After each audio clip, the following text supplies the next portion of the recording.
السلام عليكم ورحمة الله وبركاته، مساكم الله بالخير.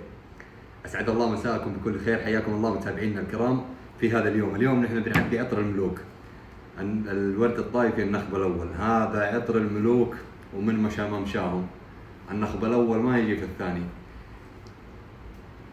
هذه الطرق اللي تشوفون، هذه طرق التعامل مع الورد الطايفي مستخلص بثلاثة الورد الطايفي.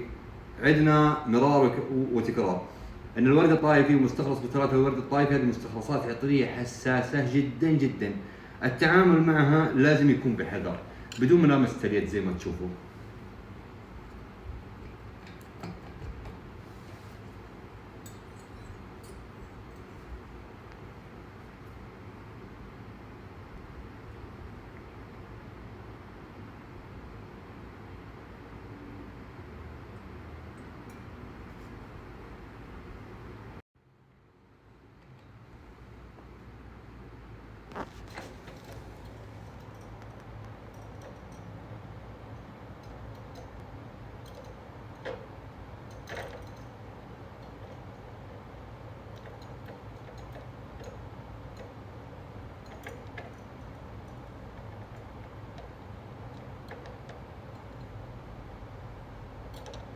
الأسبوع هذا القادم المنطقة الغربية موعودة بخير إن شاء الله، نسأل الله أن يجعل الأمطار خير ورحمة.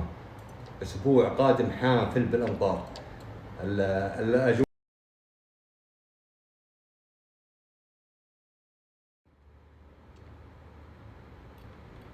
طبعا مع أجواء الأمطار والبرد، الورد الطايفي ما شاء الله تبارك الله هو العطر السائد، هو سيد الموقف. فوحانه ما شاء الله تبارك الله في البرد وفي الأمطار وفي الأجواء الباردة يسابقك، أصلا يجعل من حضورك تميز، لأنه هذا عطر الملوك.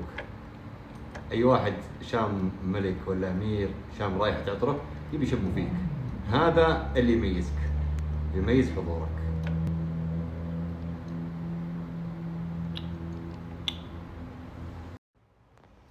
إضافة إلى أن عطر الورد الطايفي هو عطر الملوك، هو عطر الكعبة المشرفة، العطر اللي شرفه الله بتطيب الكعبة المشرفة كل عام مرة واحدة، تطيب الكعبة بالورد الطايفي.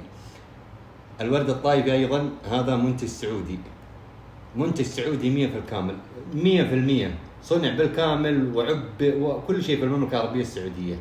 هذا فخر نفاخر به في المملكة العربية السعودية من أحد ثرواتنا اللي اليوم تعد أغلى من الذهب.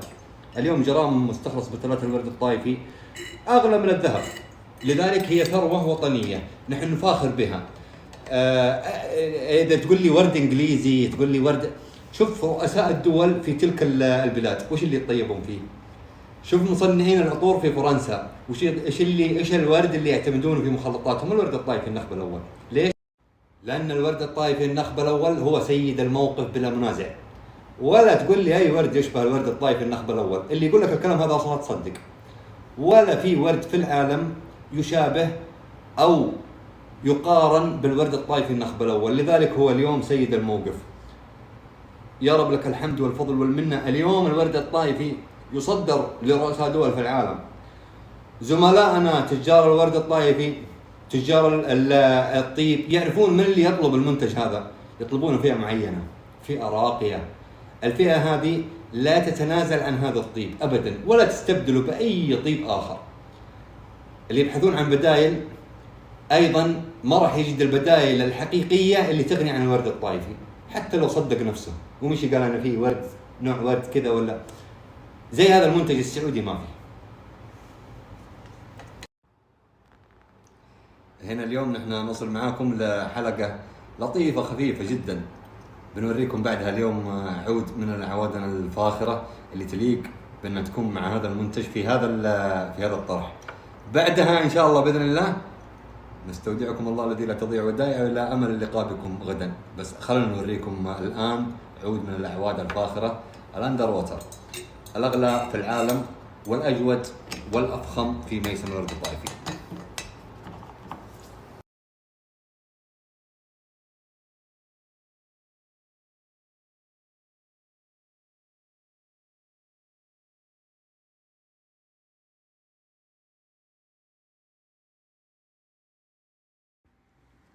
هذا ذهب على هيئة عود. كلمنتان الاندر ووتر. الاندر ووتر نحن نقصد بالتصنيف هذا انه اعلى درجات العود هو اللي يغطس في الماء. ليش سمي الاندر ووتر؟ لانه نسبة الدهن فيه عالي. شوفوا سواده كيف، نسبة دهن عالي فيه، مما يسبب انه يدخل داخل الماء وهو خشب. ما هو خفيف هذا، ولو ان المشاهد الان يشوف ان هذه قشور وخفيفة، لكن صوت قزاز.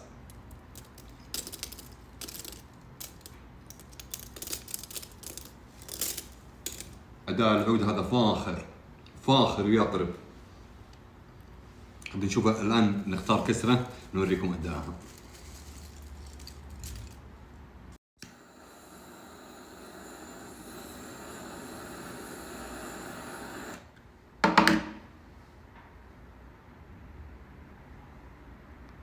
شوف يا اخوان الكسرة هذه اتوقع العود هذا اتوقع انه مع حرارة الصيف يميل يتبخر من حاله من دون نار. شوفوا لاحظوا معي، ابى اقرب بس من النار، بس اقرب كذا على طول يبدا يطبخ العود، يبدا يقطر دهن. شوفوا ليش هذا؟ لانه في كثافة دهن. شوفوا من الحرارة بس ما لامست الجمر ابدا.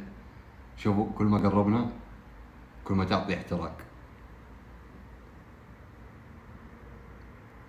ما لامست الجمر ابدا. شوفوا ما شاء الله لا قوة الا بالله.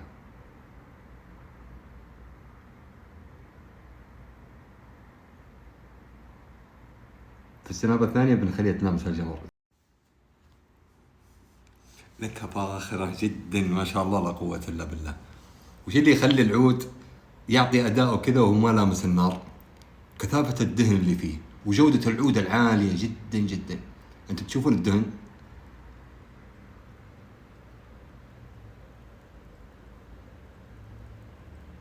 تشوفونه؟ بنخليه ينزل على العود من دون ان شاء الله باذن الله انه يلامس.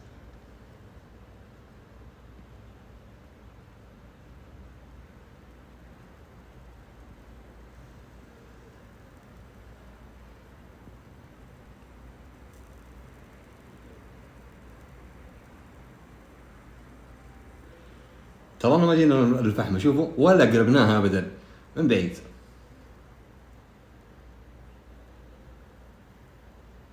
شوف الوصلة كيف.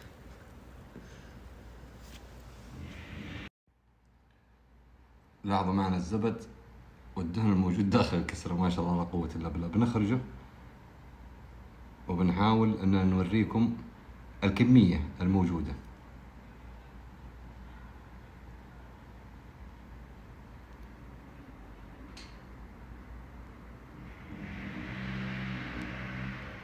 طيب ايش رايكم لو حطيناها هنا في نص الفحمة؟ يبي ينزل الدهن من هنا ولا لا؟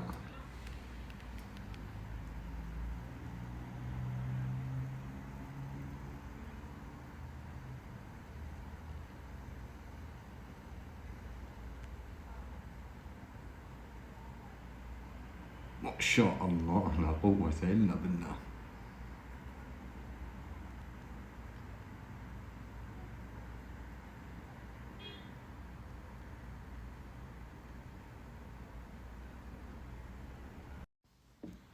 هنا تكمن فخامة. ترى الوصلة هذه ما هي بكبيرة، الوصلة هذه تطيب مجلس، أكبر مجلس وضيوفه. ليش؟ لأن هذا العود هو الأغلى في العالم. ليش الأغلى في العالم؟ لأنه زي كذا كسرة بسيطة تبهر العالم وتبهر الضيوف وتبهر صاحب المجلس. من يوم تقرب من المجلس تشم الرائحة ما شاء الله لا قوة إلا بالله. لذلك كسرة زي كذا تعادل ربع كيلو من العود، تعادل ربع كيلو من بعض الأعواد، تعطيك أداء فاخر ما يعطيك إياه ربع كيلو من بعض الأعواد السوبر وقل.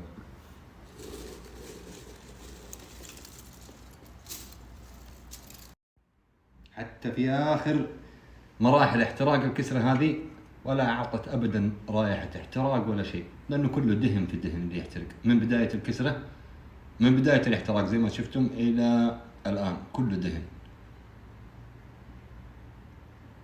هو ذهب على هيئة عود.